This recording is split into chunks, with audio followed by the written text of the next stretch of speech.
అజోపి సన్నవ్యయాత్మా భూతానామీశ్వరోపి sun ప్రకృతిం స్వానుధిష్టాయ సంభవామ్యాత్మ మాయయా. నేను జన్మరహితుడను, నిత్యుడను, సమస్త ప్రాణులకు ఈశ్వరుడను అయినను నా ప్రకృతిని ఆధీనంలో నుంచుకొని నా యోగ మాయచే అవతరించుచుందును. యదా యదా హి ధర్మస్య గ్లానిర్భవతి భారత అభ్యుత్థానమధర్మస్య తదాత్మానాం సృజామ్యహం. ఓ భారత, అర్జున, ధర్మమునకు హాని కలిగినప్పుడును అధర్మం పెచ్చు పెరిగిపోవుచున్నప్పుడును నన్ను నేను సృజించుకొందును, అనగా సాకార రూపముతో ఈ లోకమున అవతరింతును. పవిత్రాణాయ సాధూనాం వినాశాయ చ దుష్కృతం ధర్మ సంస్థాపనార్థాయ సంభవామి యుగే యుగే.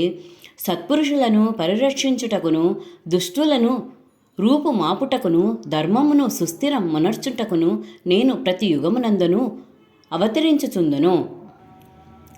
జన్మ కర్మ చ మే దివ్యం ఏవం యో వేతి తత్వతః త్యక్త్వా దేహం పునర్జన్మ నైతి మామేతి సోర్జున. ఓ అర్జున, నా జన్మ అవతారములు కర్మములు దివ్యములు అనగా నిర్మలములు అలౌకికములు. ఈ తత్వరహస్యమును తెలుసుకునిన వాడు తనువును చాలించిన పిమ్మట మరలా జన్మింపడు, సరికదా నన్నే చేరును. వీతరాగభయక్రోధ మన్మయా మాముపాశ్రితాః బహవో జ్ఞాన తపసా పూత మద్భావమాగతాః.